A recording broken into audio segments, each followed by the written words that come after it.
മോദിക്ക് തിരിച്ചടി ഉണ്ടാക്കിയ നാളുകളാണ് കഴിഞ്ഞു പോയത്. പ്രത്യേകിച്ചും ഈ രാഹുൽ ഗാന്ധി കൊണ്ടുവന്ന വോട്ട് ചോരി വിവാദം BJPക്കും മോദിക്ക് പ്രത്യേകിച്ചും കാര്യമായ ആഘാതമുണ്ടാക്കിയിട്ടുണ്ട്. കഴിഞ്ഞ ദിവസം ഈ ഇന്ത്യ ടുഡേ സീ വോട്ടർ ഒരു മൂഡ് ഓഫ് ദി നേഷൻ എന്ന് പറഞ്ഞവരുടെ സർവേയുടെ റിപ്പോർട്ട് പുറത്തു വന്നപ്പോൾ നരേന്ദ്രമോദിക്കുള്ള ജനപ്രീതി ഗണ്യമായൊരു ഇടിവ് അതിൽ കാണുന്നുണ്ട്. എന്ന് വെച്ചാൽ നേരത്തെ 68%, കഴിഞ്ഞ ഫെബ്രുവരിയിലാണ് ഇതിന് മുമ്പ് mood off the nation survey India today നടത്തിയത്. അന്ന് നരേന്ദ്രമോദിക്ക് എത്ര കണ്ട് ജനപ്രീതി ഉണ്ട് എന്ന ചോദ്യത്തിന് 68% ജനപ്രീതി എന്നതായിരുന്നു അതിൻ്റെ റിസൾട്ടെങ്കിൽ ഇപ്പോൾ ഏറ്റവും ഒടുവിലായി ഓഗസ്റ്റ് മാസം പുറത്തു വന്നവരുടെ സർവേയിൽ 58% അത് താണിട്ടുണ്ട്.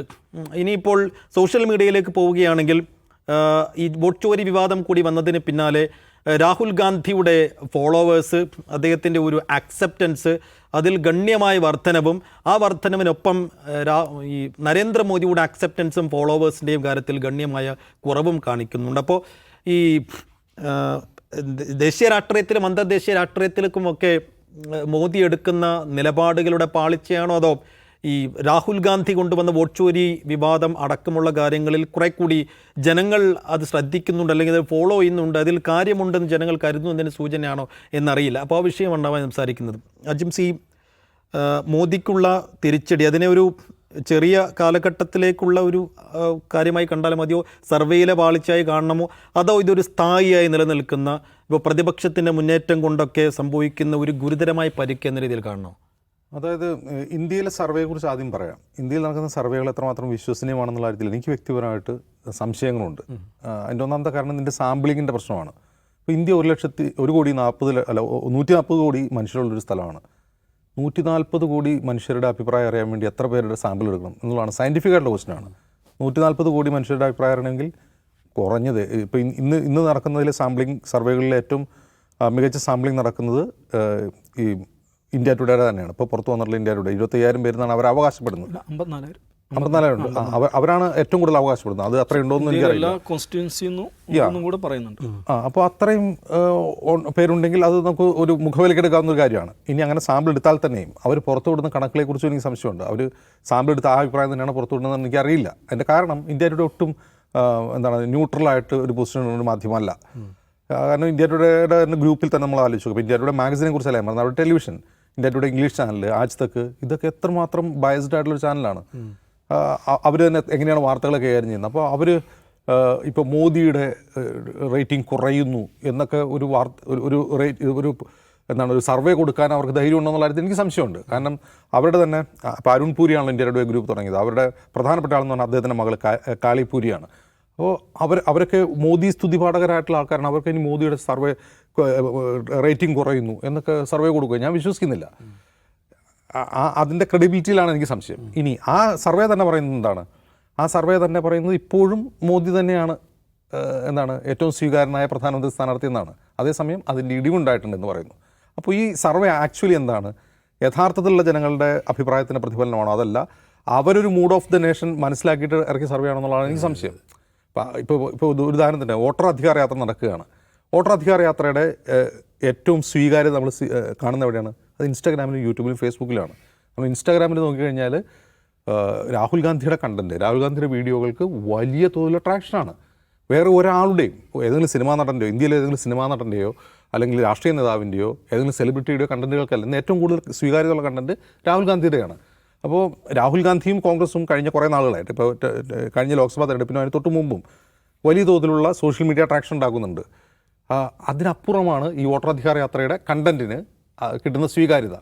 ഈ കഴിഞ്ഞ കാലയളവിൽ രാഹുൽ ഗാന്ധി മോദിയെ കവച്ചു വെച്ചിരിക്കുന്നു ഇൻസ്റ്റാഗ്രാം ഫോളോവേഴ്സിൽ. അപ്പോൾ ഇൻസ്റ്റാഗ്രാം എന്ന് പറയുന്നത് എന്താണ്? രാജ്യത്തെ ഏറ്റവും യങ് ആയിട്ടുള്ള, അതായത് ഏറ്റവും കൂടുതൽ രാഷ്ട്രീയത്തോട് പ്രതികരിക്കുന്ന മനുഷ്യരുണ്ടല്ലോ, അവരുപയോഗിക്കുന്നതാണ് ഇൻസ്റ്റാഗ്രാം. ഇപ്പോൾ സാധാരണ രീതിയിൽ ഇപ്പോൾ മോദിക്കാണ് ട്വിറ്ററിൽ ഏറ്റവും കൂടുതൽ ഫോളോവേഴ്സ് എന്ന് പറയും. ലോകത്ത് തന്നെ ഒരു കാലത്ത് ഏറ്റവും കൂടുതൽ ഫോളോവേഴ്സിനായിരുന്നു രാഷ്ട്രത്തലവനായിരുന്നു മോദി. പിന്നീട് പറഞ്ഞു ആ ഫോളോവേഴ്സ് പകുതിയും ബോട്ടുകളാണ്. അത് ട്വിറ്റർ തുടങ്ങുന്ന സമയത്താണ്. അപ്പോൾ അതിൽ പകുതിയും ബോട്ടുകളാണെന്ന് പറഞ്ഞു. ആ മോദിക്ക് അതിൻ്റെ ഒരു അഡ്വാൻറ്റേജ് ഉണ്ട് കേട്ടോ. മോദി തന്നെയാണ് ഏറ്റവും കൂടുതൽ ഫോളോവേഴ്സുള്ള രാഷ്ട്രീയ നേതാവ് ഇപ്പോഴും. അപ്പോൾ അത് ഉള്ള ആളുകളാണോ ഇനി ബോട്ടുകളാണോ എന്ന് നമുക്കറിയില്ല. പക്ഷെ ഇപ്പോഴും ഫോളോവേഴ്സ് ഉണ്ട്. പക്ഷേ കണ്ടന്റിന് ഏറ്റവും കൂടുതൽ ട്രാക്ഷൻ കിട്ടുന്നത് രാഹുൽ ഗാന്ധിക്കാണ്. കഴിഞ്ഞൊരു 2-3 വർഷമായിട്ട് അങ്ങനെ തന്നെയാണ്. മോദി ഇടുന്നൊരു ട്വീറ്റിനോ മോദിയുടെ ഒരു വീഡിയോയ്ക്കോ മോദിയുടെ റീലിനോ കിട്ടുന്നതിനേക്കാൾ കൂടുതൽ വ്യൂവർഷിപ്പ് കിട്ടുന്നത് രാഹുൽ ഗാന്ധിക്കാണ്. അതിന് രണ്ട് കാരണമുണ്ട്. ഒന്ന്, മോദി വളരെ ഔപചാരികമായ കാര്യങ്ങളാണ് പറയുന്നത്. ഇപ്പോൾ രാജ്യത്തെക്കുറിച്ചുള്ള കാര്യങ്ങൾ, അല്ലെങ്കിൽ ഞാൻ എൻ്റെ ഫ്രണ്ടായ പുട്ടിനെയോ ഫ്രണ്ടായ ട്രംപിനെയോ സന്ദർശിച്ചു, ഇങ്ങനെയുള്ള വളരെ ഔപചാരികമായ ട്വീറ്റുകളോ കണ്ടന്റുകളാണോ ഉള്ളത്. പക്ഷേ രാഹുൽ ഗാന്ധി അങ്ങനെയല്ല, കുറേ കൂടി ഇമോഷണലാണ്. രാജ്യത്തെ തൊഴിലായ്മയെക്കുറിച്ച് അദ്ദേഹം സംസാരിക്കുന്നു, രാജ്യത്തെ കർഷകരുടെ പ്രശ്നത്തെക്കുറിച്ച് സംസാരിക്കുന്നു, വോട്ട് ചോരിയെക്കുറിച്ച് സംസാരിക്കുന്നു, ഭരണഘടനാ സ്ഥാപനങ്ങൾ തകർന്ന് അപ്പോൾ ഇമോഷണലായ കാര്യങ്ങൾക്ക് കൂടുതൽ എന്താണ് ആളുകൾ കാണും എന്നുള്ളതും ശരിയാണ്. പക്ഷേ അത് അങ്ങനെ കാണും, അങ്ങനെ വ്യൂവേഴ്സ് കിട്ടും എന്നോടൊപ്പം തന്നെ ഫോളോവേഴ്സും കൂടുകയാണ്.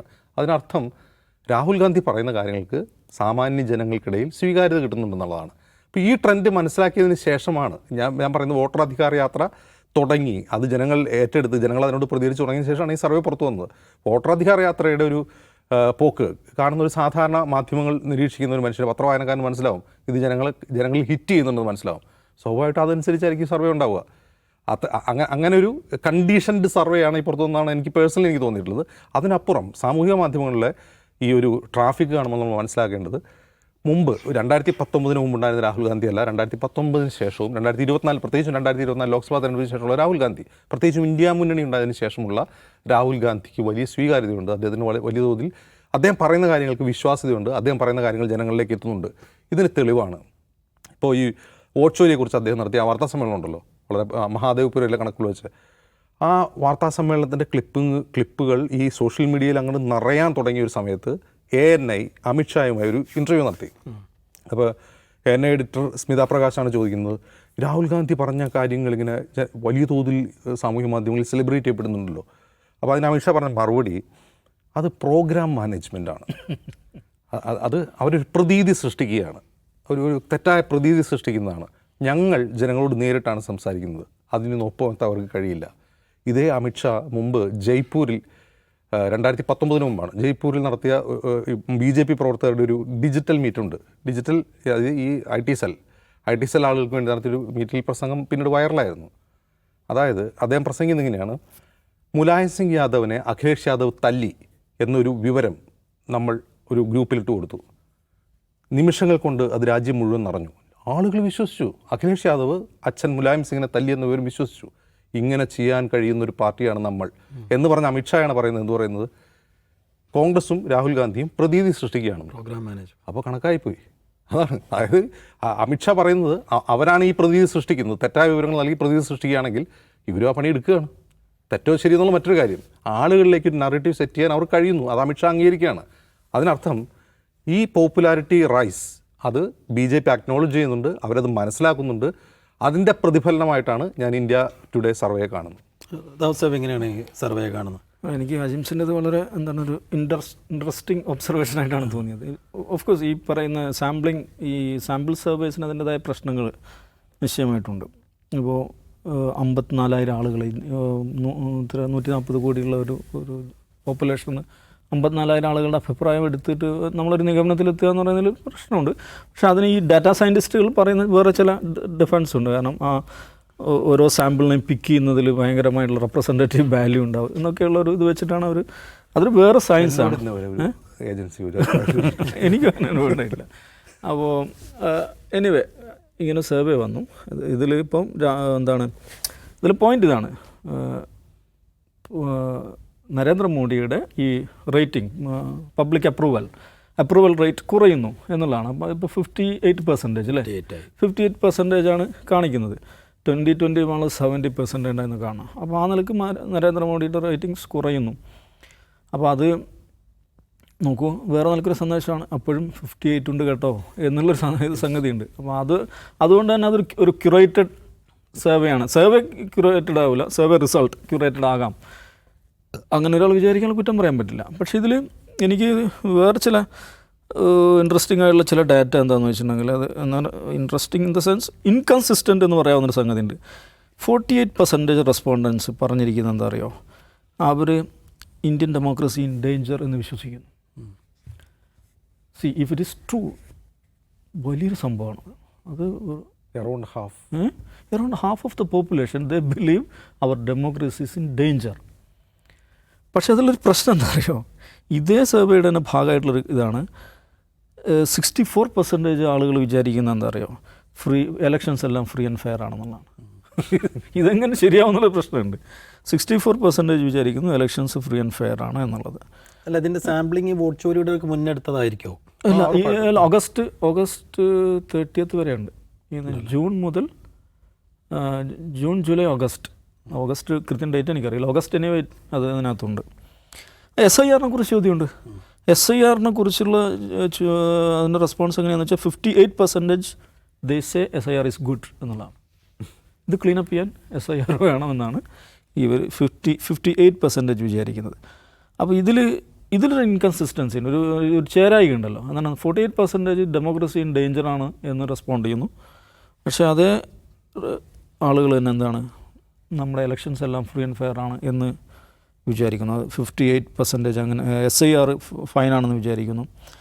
64% എലക്ഷൻസ് ഫ്രീ ആൻഡ് ഫെയർ ആണെന്ന് വിചാരിക്കുന്നു. അതിൽ ഒരു സങ്കീർണമായൊരു പ്രശ്നമുണ്ട്. എനിവേ ഇങ്ങനൊരു ക്വസ്റ്റ്യനോട് 48% എന്ന് വെച്ചിട്ടുണ്ടെങ്കിൽ ആ ഒരു കണക്കെങ്കിലും, ഇത് വസ്തു എന്താണെന്ന് 48% ഡെമോക്രസി ഇൻ ഡേഞ്ചർ എന്ന് വിശ്വസിക്കുന്നു എന്നൊരു കണക്ക് പുറത്തു വരുന്നു.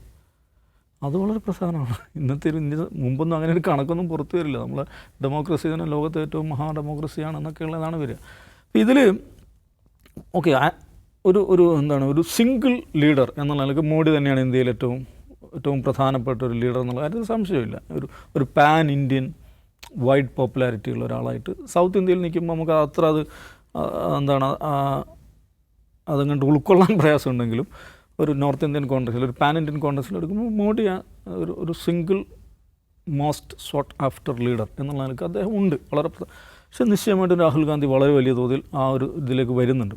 അപ്പോൾ അത് നേരത്തെ അജിംസ് പറഞ്ഞു, അതിൻ്റെ സോഷ്യൽ മീഡിയയിലെ പ്രസൻസ് മാത്രമല്ല അതിൻ്റെ ഒരു വ്യൂവർഷിപ്പ് കൺസെപ്ഷനെ കുറിച്ച് പറഞ്ഞു. ഇതിൽ നമുക്ക് കാണേണ്ടത് കഴിഞ്ഞ മാസത്തെ യൂട്യൂബിലെ ഈ കണ്ടൻറ് കൺസെപ്ഷൻ്റെ ഒരു കണക്കെടുത്ത് കഴിഞ്ഞിട്ടുണ്ടെങ്കിൽ 435 മില്യനാണ് രാഹുൽ ഗാന്ധിയുടെ വ്യൂവർഷിപ്പ്. 435 മില്യൺ. വേറെ മോഡീസ് 251 മില്യൺ. ഓക്കെ, പക്ഷെ നമ്മൾ കാണേണ്ട കാര്യം, ഈ പറയുന്ന ധ്രുവ് രാഥി എന്ന് പറയുന്ന മനുഷ്യരുണ്ടല്ലോ, അങ്ങേർക്ക് 167 മില്യൺ ഉണ്ട്. എന്നുവെച്ചാൽ രാഹുൽ ഗാന്ധി പറയുന്ന കാര്യങ്ങൾ അതേക്കാൾ എന്താണ് ഡെസിബൽ പറഞ്ഞുകൊണ്ടിരിക്കുന്ന ഒരു മനുഷ്യനാണ്. Ravish Kumar 164 million views. ആ കണ്ടൻറ്റ് നമ്മുടെ ഡെമോക്രസി ഡേഞ്ചറിലാണ്, ഇത് അപകടത്തിലേക്കാണ് പൊയ്ക്കൊണ്ടിരിക്കുന്നത്. ഇവിടെ തിരഞ്ഞെടുപ്പെല്ലാം അട്ടിമറിക്കപ്പെട്ടുകൊണ്ടിരിക്കുക. ഇതൊക്കെയാണ് കഴിഞ്ഞ മാസം ഇവർ സംസാരിച്ച പ്രധാനപ്പെട്ട വിഷയങ്ങൾ. ഇതാണ് ഈ 3 പേരും സംസാരിച്ചത്. അതിന് വലിയ തോതിൽ അത് കൺസ്യൂം ചെയ്യപ്പെട്ടിട്ടുണ്ട്. പക്ഷേ യോഗി ആദിത്യനാഥ് 3.7 മില്യണാണ്. ഇപ്പം മോഡി കഴിഞ്ഞാൽ അതിലൊരു സെക്കൻഡ് എന്ന് പറയാവുന്ന ആ ഒരു ടീമിൽ പ്രധാനപ്പെട്ട ഒരു ഫിഗറാണല്ലോ. അപ്പോൾ ആ നിലയ്ക്ക് രാഹുൽ ഗാന്ധി പറയുന്ന ആശയങ്ങൾ വലിയ തോതിൽ, പ്രത്യേകിച്ച് പുതിയ ജനറേഷൻ, ഇപ്പോൾ യൂട്യൂബ്, ഇൻസ്റ്റഗ്രാം എന്നൊക്കെ പറയുമ്പോൾ ആരാണ്, ഒരു യൂത്താണല്ലോ. ആ ഒരു രാജ്യത്തിൻ്റെ ഭാവിയായിട്ടുള്ള മനുഷ്യർ അവർ ഈ പറയുന്ന കാര്യങ്ങൾ ശ്രദ്ധിക്കുന്നു, കേൾക്കുന്നു, അത് വലിയ തോതിൽ കൺസ്യൂം ചെയ്യപ്പെടുന്നത് വളരെ പ്രധാനപ്പെട്ട ഒരു ട്രെൻഡാണ്. പക്ഷെ ഇങ്ങനെയൊക്കെ ആയിരിക്കുമ്പോഴും, അതാണ് എൻ്റെ പോയിൻ്റ് എന്താണെന്ന് വെച്ചാൽ, ഇങ്ങനെയൊക്കെ ആയിരിക്കുമ്പോഴും ഇത് ഏതെങ്കിലും നിലക്കുള്ള ഒരു ഇലക്ടറൽ വിക്ടറിയിലേക്ക്, അല്ലെങ്കിൽ ഇലക്ടറൽ റിസൾട്ടിനെ സ്വാധീനിക്കുന്ന ഒരു സ്വഭാവത്തിലേക്ക് മാറുമെന്ന് ചോദിച്ചാൽ ഞാനിപ്പോഴും സംശയമുള്ള ആളാണ്. അതിൻ്റെ കാരണം എന്ന് വെച്ചാൽ ഇപ്പോൾ സുപ്രീം കോടതിയിൽ ഒരു വ്യവഹാരം നടന്നുകൊണ്ടിരിക്കുന്നുണ്ട്. അത് മാധ്യമങ്ങൾ വേണ്ടത്ര രീതിയിൽ ശ്രദ്ധിക്കാത്തൊരു വ്യവഹാരമാണ്. എന്താണെന്ന് വെച്ചിട്ടുണ്ടെങ്കിൽ നമ്മുടെ NR രവിക്കെതിരെ തമിഴ്നാട് സർക്കാർ കൊടുത്ത കേസുണ്ടല്ലോ, Tamil Nadu versus government of Tamil Nadu versus governor of Tamil Nadu case. അതിൽ കഴിഞ്ഞ് എനിക്ക് തോന്നുന്നു 2-3 മാസം മുമ്പ് സുപ്രീം കോടതി വിധിച്ചു എന്നാണ്, ഗവർണർക്ക് ടൈം ലൈൻ വെച്ചുകൊണ്ട് അസെൻറ്റ്, വിത്ത്ഹെൽഡ് അല്ലെങ്കിൽ ഈ രാഷ്ട്രപതിക്കാർക്ക് ഇതൊക്കെ നിങ്ങൾക്ക് തോന്നി വരച്ചാൽ പറ്റില്ല. അതിനൊക്കെ കൃത്യമായി ടൈം ടേബിൾ വെച്ചുകൊണ്ട് വളരെ ഇന്ത്യൻ ഫെഡറലിസത്തിൻ്റെ ചരിത്രത്തിൽ ഏറ്റവും നിർണായകമായൊരു വിധിയാണത്. ആ വിധിയെ മറികടക്കാൻ ഇവരെന്താ ചെയ്തത്, ഇവർ രാഷ്ട്രപതിയെ കൊണ്ട് ഒരു പ്രസിഡൻഷ്യൽ റെഫറൻസ് അങ്ങോട്ട് അയപ്പിച്ചു സുപ്രീം കോടതിയിലേക്ക്. ആ പ്രസിഡൻഷ്യൽ റെഫറൻസിൽ വാദം നടന്നുകൊണ്ടിരിക്കുകയാണ് ഇപ്പോൾ സുപ്രീം കോടതിയിൽ. വളരെ പ്രധാനപ്പെട്ട ഒരു ലീഗൽ സംഗതിയാണ്, ഒരു നിയമപരമായ വ്യവഹാരമാണ് നടന്നുകൊണ്ടിരിക്കുന്നത്. അപ്പോൾ അതിൽ കഴിഞ്ഞ കുറച്ച് ദിവസങ്ങളായിട്ട് നമ്മൾ മനസ്സിലാക്കേണ്ട ഒരു കാര്യം, കേന്ദ്രത്തിൻ്റെ നിലപാടിനെ പിന്തുണച്ചുകൊണ്ട് പല സംസ്ഥാനങ്ങൾ ഇതിൽ കക്ഷി ചേർന്നിട്ടുണ്ട്. അതിൽ കേന്ദ്രത്തിൻ്റെ നിലപാടുകളെ പിന്തുണച്ചുകൊണ്ട് മഹാരാഷ്ട്ര, ഗോവ, രാജസ്ഥാൻ, മധ്യപ്രദേശ് ഇവരൊക്കെ അതിൽ കക്ഷി ചേർന്നിട്ടുണ്ട്. ഇവരൊക്കെ പ്രധാനപ്പെട്ട അഭിഭാഷകരെ വെച്ചിട്ടുണ്ട്. എന്താ വാദിക്കുന്നത് അറിയോ? കേന്ദ്രത്തിന് വേണ്ടിയിട്ട് നമ്മൾ തുഷാർ മേത്ത തന്നെയാണുള്ളത്. അദ്ദേഹം എന്താ വാദിക്കുന്നതെന്ന് അറിയോ? അവിടെ ഗവർണറുടെ അധികാരം എന്ന് പറഞ്ഞാൽ അത് പരമമാണെന്നുള്ളതാണ്. അങ്ങനെ കയ്യിൽ വെച്ച് ബില്ല് നിയമസഭ പാസ്സാക്കിയ ബില്ല് കയ്യിൽ വെച്ചുകൊണ്ടിരിക്കുകയെ തിരിച്ചേക്കുകയെ രാഷ്ട്രപതിക്ക് അയക്കുകയില്ല, അതിൽ അഭിപ്രായം എന്തോ ചെയ്തോട്ടെ, അതിലെന്ത് ചെയ്യാൻ പാടില്ല, അതിലിടപെടാൻ പാടില്ല. അതിന് ഈ ജുഡീഷ്യൽ മൈക്രോ മാനേജ്മെൻറ്റിലേക്ക് കൊണ്ടുവരാൻ പറ്റില്ല. അതാണ് ഭയങ്കര രസകരമായിട്ടുള്ള വാദങ്ങളാണ്. ഈ സമയക്രമത്തെക്കുറിച്ച് പറയുന്നുണ്ട്. സമയക്രമം വയ്ക്കുമ്പോൾ എന്താണ്, സുപ്രീം കോടതി വിധിക്ക് സമയക്രമമുണ്ടോ? പിന്നെ എങ്ങനെയാണ് ഈ ഗവർണർമാരുടെ ഇതിന് സമയക്രമം വെക്കുക? ഇങ്ങനെയൊക്കെയാണ് ചോദിക്കുന്നത്. അപ്പോൾ ഈ ഗവർണർമാർ എന്ന് പറഞ്ഞാൽ വീറ്റോ പവറുള്ള ഒരു ഓഫീസാണ് എന്നുള്ളതാണ് ഇതിൻ്റെ ഒരു ക്രക്സ് എന്ന് പറയുന്നത്. പക്ഷേ ഈ വാദത്തെ പിന്തുണച്ചുകൊണ്ടാണ് ഈ സംസ്ഥാനങ്ങളൊക്കെ വരുന്നത് എന്ന് പറഞ്ഞാൽ അതിൻ്റെ അർത്ഥം സാമാന്യമായിട്ട് ഒരു സംസ്ഥാനത്തിന് അങ്ങനെ പിന്തുണക്കാൻ പറ്റില്ലല്ലോ. സംസ്ഥാനത്തെ ചീഫ് മിനിസ്റ്ററേക്കാൾ മേലെ ഗവർണർ എന്ന് പറയുന്ന ഒരു ഓഫീസിനെ എസ്റ്റാബ്ലിഷ് ചെയ്യുന്ന ഒരു പ്രക്രിയയിൽ സംസ്ഥാനങ്ങൾ പങ്കാളികളാകാൻ പാടില്ലല്ലോ സാമാന്യമായിട്ട്. പക്ഷെ എന്തുകൊണ്ടാണ് ഈ സംസ്ഥാനങ്ങൾ പങ്കാളികളാകുന്നത്? കാലാകാലവും BJP തന്നെയായിരിക്കും ഭരിക്കുക, നമുക്ക് പറ്റിയ ഗവർണർമാർ തന്നെയായിരിക്കും വരിക എന്നൊരു ധാരണയിലായിരിക്കുമല്ലോ. അങ്ങനെയാണെങ്കിൽ മുമ്പ് അമിത്ഷാ പറഞ്ഞില്ലേ 50 കൊല്ലം ഞങ്ങൾ ഭരിക്കുന്നു. ഇങ്ങനെ 50 കൊല്ലം ഭരിക്കുവാനുള്ള സോഫ്റ്റ്വെയറുകൾ, അതിനു വേണ്ട സംഗതികൾ ഡെവലപ്പ് ചെയ്തിട്ടുണ്ടോ, സെറ്റപ്പുകൾ ഒരുക്കിയിട്ടുണ്ടോ എന്നൊരാൾക്ക് സംശയിക്കാവുന്ന സാഹചര്യമുണ്ട്. അതുകൊണ്ട് ഈ പറയുന്ന രാഹുൽ ഗാന്ധിയുടെ റേറ്റിംഗ് കൂടുന്നു, അദ്ദേഹത്തിൻ്റെ റാലിയിൽ വലിയ തോതിൽ ജനക്കൂട്ടം വരുന്നു, അദ്ദേഹത്തിൻ്റെ സോഷ്യൽ മീഡിയ കണ്ടൻറ്റുകൾക്ക് അതിഭയങ്കരമായ കൺസംഷൻ ഉണ്ടാകുന്നു. ഇത് ഒരു ഇലക്ടറൽ സക്സസ്സായി മാറുമെന്ന് ചോദിച്ചാൽ അത് വേറൊരു ചോദ്യമാണ്. കാരണം നമ്മുടെ സംവിധാനങ്ങൾക്ക് എന്താണ് സംഭവിച്ചിരിക്കുന്നത്? സംവിധാനങ്ങളുടെ നട്ടും ബോൾട്ടൊക്കെ ഇപ്പം എവിടെയാണ്, എന്താണ്, ആരാണത് തിരിക്കുകയും മറിക്കുകയൊക്കെ ചെയ്തുകൊണ്ടിരിക്കുന്നത് എന്ന ഗുരുതരമായൊരു ചോദ്യമുണ്ട്. ആ ചോദ്യത്തെ കാണാതെ നമ്മൾ ഈ പ്രത്യക്ഷത്തിലുള്ള ഈ റേറ്റിംഗ് അപ്രൂവൽ സംഗതികളെക്കുറിച്ച് മാത്രം കണ്ടിട്ട് കാര്യമില്ലെന്ന് എനിക്ക് തോന്നുന്നു.